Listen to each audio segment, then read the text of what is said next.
Listen, I'ma just be honest with y'all. I am the dictionary definition of a coward. I don't watch a lot of horror movies, I most certainly don't play a lot of horror games, and I do really like analog horror if I'm watching it at 3 p.m. in broad daylight in my living room with all the lights on. I watched a playthrough of Soma on YouTube without all the scary parts and jump scares included, which did not help at all, as much like the game we're going to talk about today. That game focused more on existential and cosmic horror, and I don't like using my brain, so that was a terrible decision on my part, let me just say. And I've played Resident Evil 4 and 5 when I was younger, but let's be real, those games hardly satisfy the definition of horror games, so those don't really count. I've even been scared of things in non-horror games, like, this is gonna sound really embarrassing, but the BioLizard fight in Sonic Adventure 2, for some reason, always freaked me the hell out as a kid, and again, I genuinely cannot explain why. But recently, I've been feeling a bit more open-minded when it comes to horror games, and I decided, screw it. Before the year of 2024 ends, I will, on everybody's soul except mine, beat a horror game. Y'all better be glad I actually carried that through, cause y'all souls would be cooked, I ain't gonna lie to you. So I went around asking some friends for some recommendations, and I got all kinds of answers. Amnesia the Bunker, which looked really cool from a distance, but yeah, nah, I gotta work my way up to that one, chief. There was Resident Evil 7. That game takes place in Louisiana of all places, so I already know I ain't gonna be able to handle that one. Outlast, Silent Hill, Alien Isolation, Fatal Frame, so on, so forth, a whole bunch of recommendations. But the game that captivated me the most, a game that I felt was the perfect entrance into the horror game genre for me, was a little indie horror game by the name of Signalis.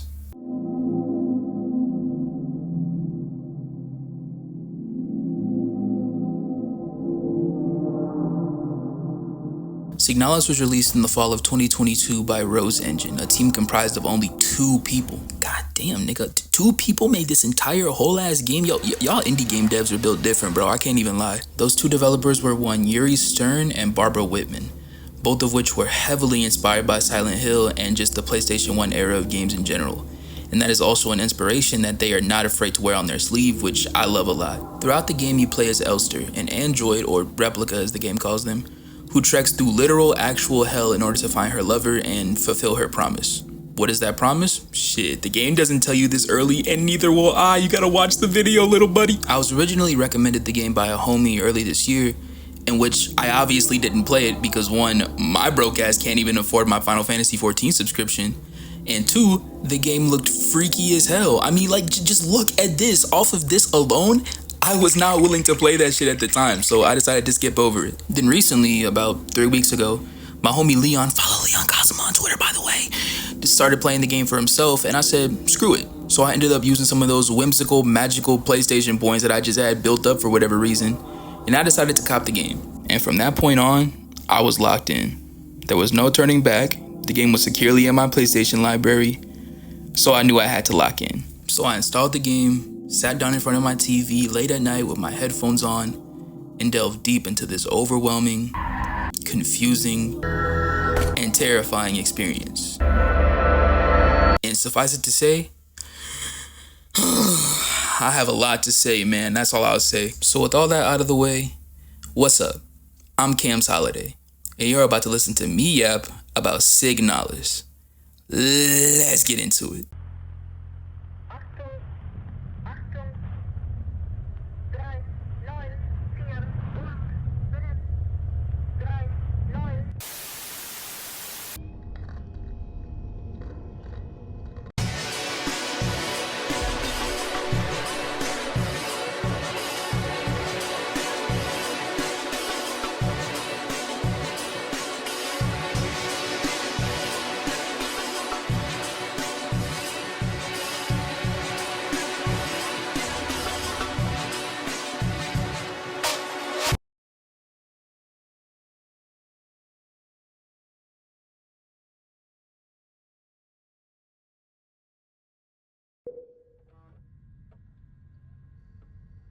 Upon booting the game up, I was immediately enamored by the game's UI and overall aesthetic. I mean, just from looking at the title screen and the main menu, you can see just how much love and care was put into crafting the entire vibe and aesthetic that Signalis has. The game has this high-tech, futuristic vibe going on, while also feeling slightly dingy and kind of unsettling with the occasional glitching that occurs on the main menu. And I don't know why, but I'm particularly a fan of how the colors kind of lag behind themselves as you're navigating through the menus and the settings.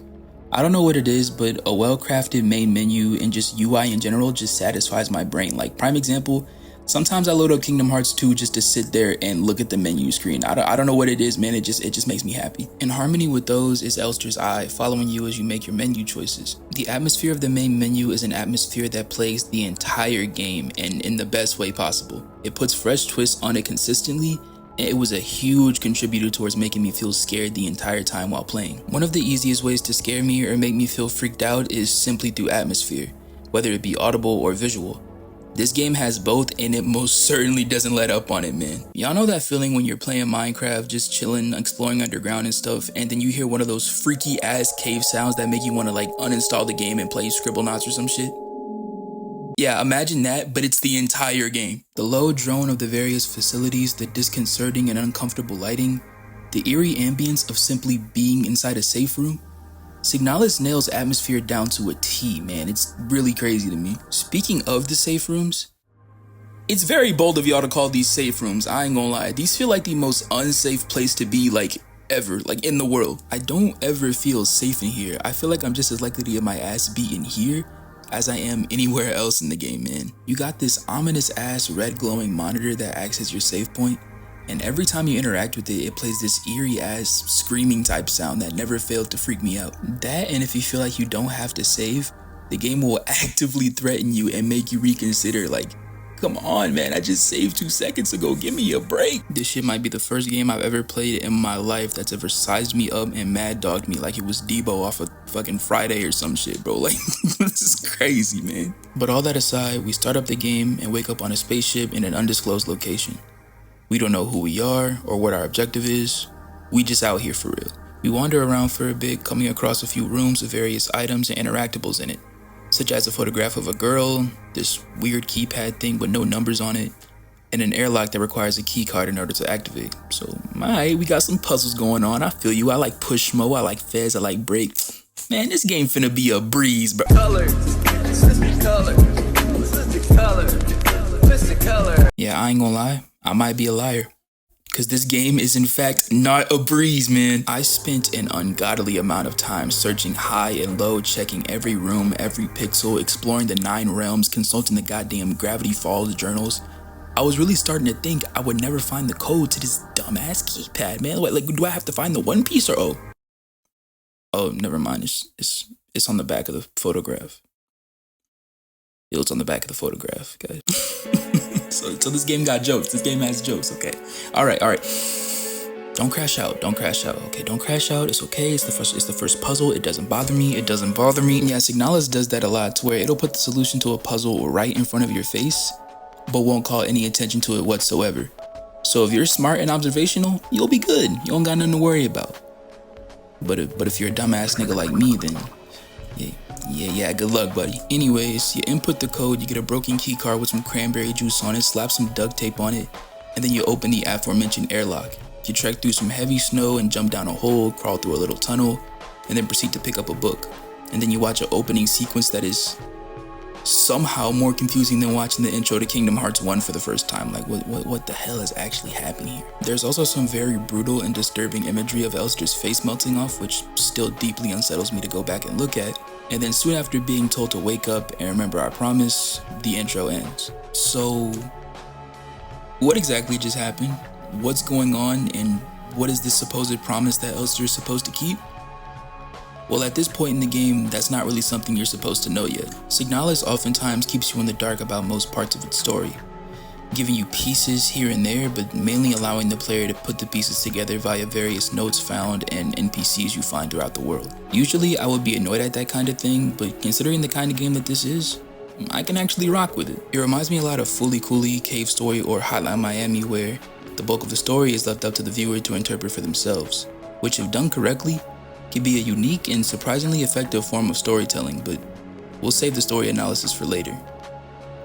Way later. Signalis so far, despite being very confusing and hard to understand, had immediately managed to suck me in and get me invested, so as nervous as I felt, I was genuinely looking forward to pushing on and seeing what was ahead. So now that the game has actually begun, we make it to a new facility, the Sierpinski facility.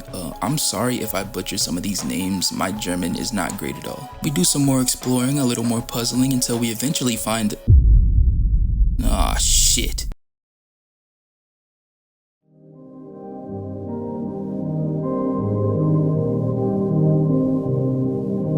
Alright, so let's get into the meat of the game, the thing that you'll be doing for most of your playtime. Stressing the fuck out. Throughout the game you come across various guns and weapons that you'll need in order to defend yourself. There's a pistol, as you saw earlier, a revolver, a shotgun, disposable stun batons, so on and so forth. There's also these thermite flares that you can either shoot from your flare gun as a projectile, or place them on the bodies of your enemies in order to burn them, which I'll explain that later. Now this all sounds well and good on paper, you have a decent arsenal of weapons in order to tackle the various enemies you come across, bing bang boom, should be simple. That is, until you take into account the inventory system. The inventory in Signalis will either be your absolute best friend, or your number one op, no in between, no exceptions. Else there only has a finite amount of inventory slots in which to carry items. So on top of your weapons, any potential spare ammo, some healing items, and a stun baton or two in case you find yourself surrounded, which happens much more than you think it does, let me tell you. And various key items you'll need in order to solve puzzles.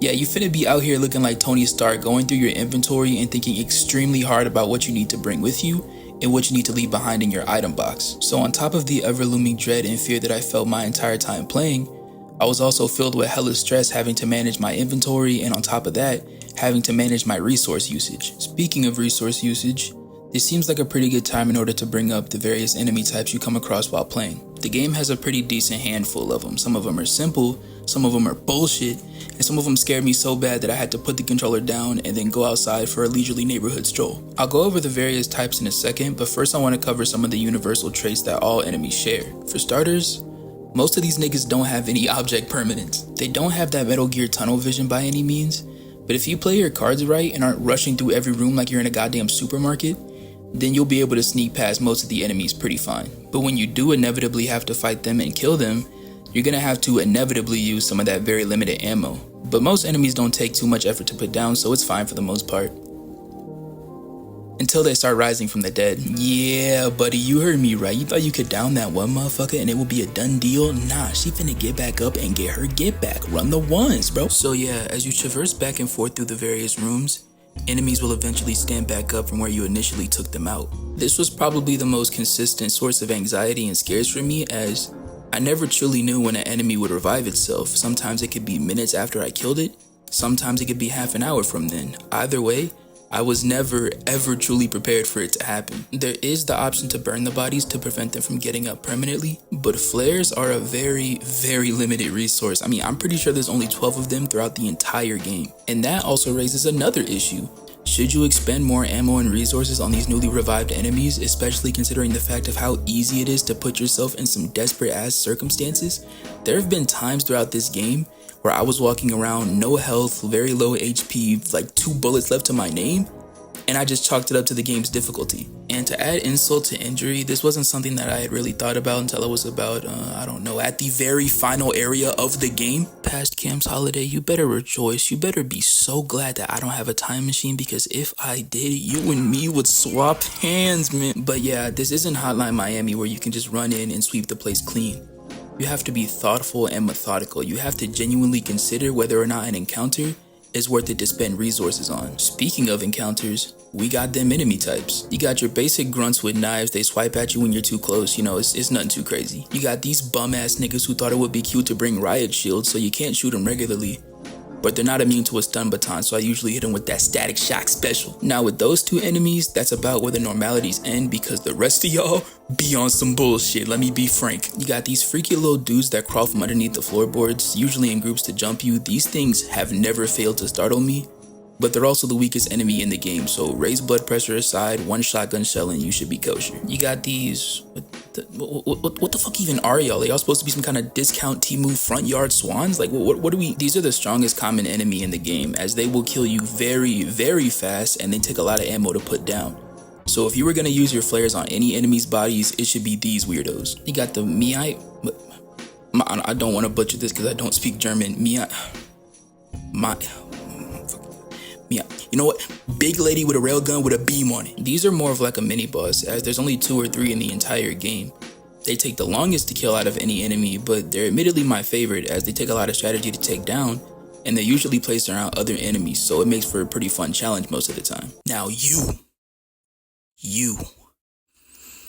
I've saved your ass for last for a reason. These things were probably the worst scares in the game for me, hands down, and also the most difficult and most stress-inducing encounters in the game for me. They don't attack you directly, but instead make clones of themselves and force you to tune your radio to a certain frequency to find the real one and kill it. Now, one thing about me, despite being able to multitask, it is very, very easy for me to get overstimulated. So when I walk into a room and I see these flashing numbers and lights on my screen, not being able to see where the hell I am, taking damage from things I cannot see, I simultaneously feel dread, despair, rage, and anxiety all somehow at the same time. So TLDR, these enemies are the average Pyra and Mythra player in Smash Bros. We're moving on. So that's essentially all the combat stuff out of the way. But there's something even scarier and more stressful than that. Logic. Read, nigga, read! Yeah, this game is filled to the brim with puzzles, and they're almost as pivotal as the combat. They usually involve finding the code to a lock with the hints the game provides to you, tuning your radio to a certain frequency in order to find clues, tinkering with certain machinery, finding key items for things, the works, you know what I'm saying? Now, my limited puzzle game experience in mind, I, for some reason, went in with the assumption that they wouldn't be that hard. And that was a fucking lie. Signalis will either hand you the clues and let you figure the rest out on your own, outright tell you what to do, or put the solution in plain dead sight and not draw any attention to it. Like, prime example, there's this section where you have to adjust the water levels in order to get to a flooded section of the map. Sounds pretty simple, right? Sounds pretty easy. Yeah, nah, it still took me like 45 minutes to do. It was just a constant cycle of having to look back at the water levels and back to the paper. You have to do it in a certain order without messing up, or you have to start from scratch. So I'm just sitting here like, okay, do this one, and then there's this one, and then well, goddamn me, I gotta fucking start all over again. I 100% acknowledge that this is the easiest puzzle in the game, and I could just be a dummy. But I don't care about none of that. This shit had me confuzzled. There's also those aforementioned puzzles that require you to gather key items. So along with having to manage your weapons, ammo, and healing items, you also got to consider what key items you got to bring, where you have to bring them, and how you're going to get there while taking as little damage and as using as little resources as possible. Stupid ass game making me actually think about that shit, making me actually have to play smart like a normal person. That's also the final thing I'll touch on gameplay wise. The map and general navigation. Like any game that requires exploration, you get a little map to see where you've been and where you have to go next. Doors that you've been through are highlighted in blue, doors that require a key are highlighted in yellow, and doors that you can't go through at all are highlighted in red. Side tangent, my least favorite part of this game by a landslide is the overabundance of, massive air quotes here, defective locks. That essentially meaning, I'm a door that's been placed here to be enticing and intriguing, but I hold no real gameplay value, so I just exist here for no reason. If you're finna place a door somewhere, let me go through it or give me a task that allows me to find a way to go through it. This just felt like the game leading me on in a way and only served to artificially confuse me, but that's about the only real gripe I have with the gameplay. Side tangent over, you can expect to spend just as much time looking at the map as you will be actively going through the game. I found myself stressing out about how I was gonna make it from point A to point B without wasting too much time or resources, and with the fact that enemies can revive themselves in mind, I had to make full-on travel routes and strategies in order to combat this, which was one of my favorite parts of the gameplay. It's very rare that a game makes me actually plan out a course of action and carry it through methodically, but Signalis scratched that itch hella for me and I enjoyed every second of it. All in all, the gameplay of Signalis was pretty damn good. The resource management, navigation, combat, puzzle solving, and the fear factor of not knowing what lies ahead all made for a very thrilling and thoughtful experience, so congratulations Rose Engine, y'all get the holiday seal of approval. Now it's time to get into the most important part of the game, even past the gameplay, the story. God, the story, God. How the fuck am I gonna explain this one?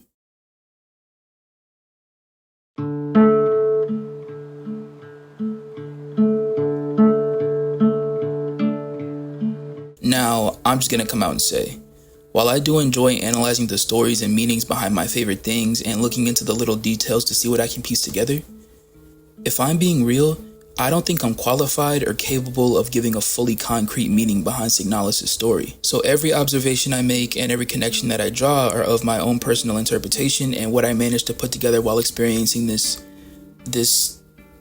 LSD acid trip of a story. Anyway, as I said at the start of the video, our main protagonist is a replica named Elster.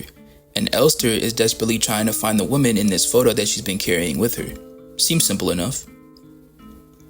I hope you got your snacks ready, man, because it is not that simple. Okay, so let's start with who I believe to be the most important character aside from Elster, and that's Ariane. Ariane was born and raised on the planet of Lang, a planet in a solar system that's currently in the middle of war, with her specifically being under the rule of an empire that's very callous, restrictive, and unfeeling towards its citizens. This will be important later. Ariane grew up feeling constantly outcasted and useless, being into things such as music, art, movies, and women in a society where liking those things are usually frowned upon. Wait a second.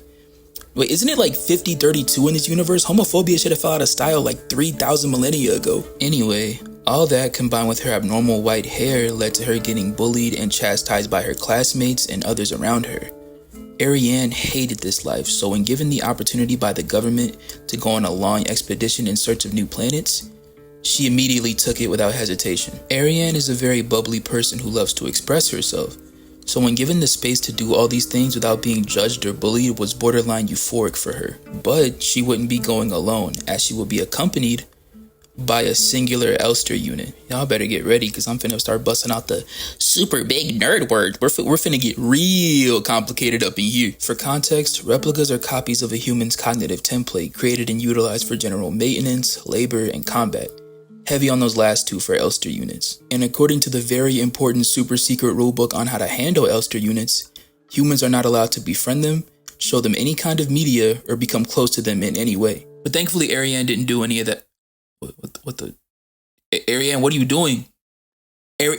Stop, bro. Ariane, you can't be doing. It says it in the rules. You cannot be doing. Ariane, stop. You know what? I'm gonna have a lot of fun reporting you to HR. You're done. By way of showing Elster her favorite things and bonding with her over the course of their mission, Ariane eventually broke down the stone-cold emotional walls of Elster, and the two eventually fell in love. They lived in peace for a good time until the crushing reality of their mission hit the both of them, eventually being told by their government that if they hadn't found a planet to land on by now, then they likely never will, while also being advised that they don't try to prolong their suffering and that they should just make peace with their incoming deaths. But they said, nah, we live, and they stuck it out for multiple years after the fact. That was until their ship's reactor eventually failed and Ariane began to die from radiation poisoning, with her hair and teeth falling out and her body beginning to decay. Ariane wanted to die, but Elster, again uncharacteristically of her programming, couldn't bring herself to end her suffering, so she opted to place Ariane in cryostasis before dying herself soon after, saving her life, but also leaving Ariane trapped in a permanent limbo of cryogenesis. That is, until she began to dream. Ariane is what this universe calls bioresonant. What is bioresonance? Well, bioresonance is a magical force that exists throughout the entire universe, but only few can control, and Ariane is one of those few, which is, to my understanding at least, the reason why most of the game happens. And since Ariane is in a permanent cryogenic sleep, the dream loops over and over and over again, and that explains why certain things are the way they are. God, this story is so complicated. Her dreams spawn an entire landscape and world based on her memories with the Empire and places she's been while working under them. And that is where the bulk of the game takes place. This also, presumably, extends to the various characters that Elster meets throughout the game. There's Issa, one of Ariane's only friends, who says she's here at the facility with the intention of finding her sister. There's Adler, a replica, the second in command at the Sierpinski facility, and a guy who just really loves his boss and will do just about anything for her, including murder. And Falk, the first in command at the Sierpinski, and a replica who is infected by Ariane's bioresonance, simultaneously affecting all other replicas, which is why they're all the average TikTok user, and also giving her Elster's memories, causing her to believe that her and Elster are the same person, and attempting to kill her at the end of every loop so that she can see Ariane again. God, what is happening, my nigga? God, bro, please. Now, I've just dumped a lot of information on you at once. What does it all mean? Again, I could not tell you. Hell, I probably got more than a couple details wrong in that summary. The game tells a story in a very unorthodox and almost dreamlike manner, showing us various pictures, images, and flashbacks, but leaving us as the player to piece it together for ourselves. I will say though, the one aspect of the story that sticks out to me the most, and the only thing close to a theme that I can imagine, is love. And how dedicated and devoted some of us can be towards said love, for better or for worse. The cycle of events that we experience throughout the story is one of many loops that Elster has been through, dying time and time and time again, but also getting back up time and time and time again to fulfill her promise to Ariane, which would be to release her from this nightmare, end the loop, and allow her to finally rest.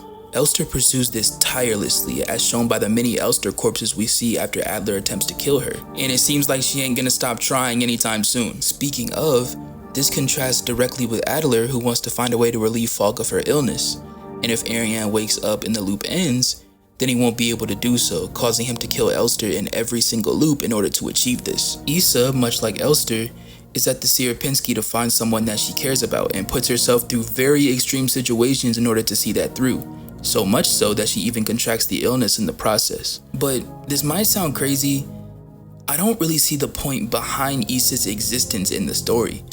Considering the fact that we don't see much of her, and everything that's happening is also a part of Ariane's dream, so 9 times out of 10, this isn't the real Issa, I find it hard to come to a conclusion on her. I'm sorry gang, it's just the way it is. But going back to the overall theme of love, the characters that we meet over the story will typically do very insane and very boundless things for the people they love.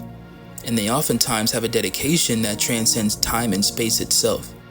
And by the end, everything feels as hazy as it did at the start, with Elster all bloodied and bruised up finally making it to Ariane, but Ariane not remembering her, and despite this, the two still decide to sit next to each other and die in each other's company.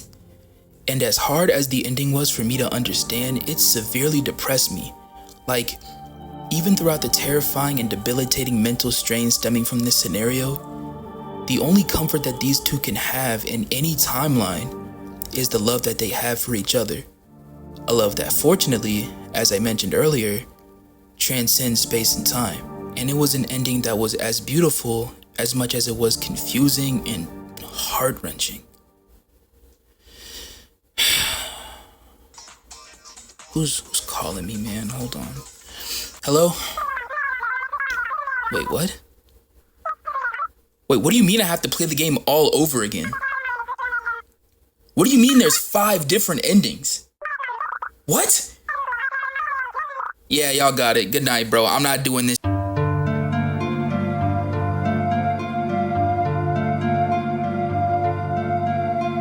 God, I think I'm getting a little bit too ambitious with these videos, dog. I be forgetting I'm making all these videos on CapCut on my phone. I don't have a PC. I can't be afforded. Ooh, the rendering's gonna suck. Anyway, this game has been one hell of a trip.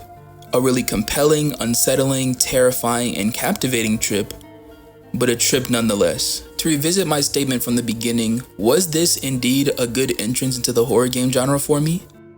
In retrospect, Fuck no, baby. I don't know how this slipped my mind considering the fact that I watched an entire playthrough of Soma, but I had completely forgotten just how dark and depressing the plots of these kind of games can get. Like, I'm not gonna lie, Signalis messed me up hella bad, man. I ain't gonna lie. I'm not sure how long it's gonna take for me to recover from this one. But do I regret my experience? Man, hell nah, bro. This game was some peak. I love this game with my entire heart. Signalis, despite scaring the absolute shit out of me and causing me stage 10 depression, was an unforgettable experience. The story, while confusing and disorganized at first, was so much fun to piece together. And the more I learned about the characters, the more emotionally potent everything felt. Seeing the romantic tragedy between Elster and Ariane, Adler's desperation, Falk's degradation into believing she was Elster, Issa venturing deeper into the hellscape to find her sister, Signalis, while having a lot of world building, felt like a very character-focused story, and well, y'all know how I feel about a character-focused story. I love the moment-to-moment gameplay too, having to think outside the box for both combat and puzzles, making me approach situations in a much more tactful manner than I usually do. This game was most definitely a disconcerting yet uniquely beautiful and horrifying experience. I won't sit up here and say it's a good entrance into the horror game genre, not in my opinion at least. but it was still an amazing game and a game that I recommend that everyone try at least once. So if I had to rank Signalis on a scale, I would give this game 1 Cherry Bomb by Tyler the Creator out of 10. I don't want to hear it. That album was peak. I'm right and you're wrong. Now, before I get out of here, I just want to say thank y'all so much for 1K. I truly didn't expect y'all to enjoy my yapping as much as y'all did, but I am extremely grateful for your support, and I sincerely apologize for the long wait in between videos. I like to put a lot of effort into the content I provide for y'all, and I'm editing on a phone, so, you know, no PC to work with here. So, oh my god, editing this video is gonna suck, Jesus Christ. But I'm so happy to have all y'all here with me, and I can't wait to make more content so I can have an excuse to yap about whatever's on my mind. Anywho, that's it for today's yapping session. Everybody drink your water and have a damn good day. I'm out of here.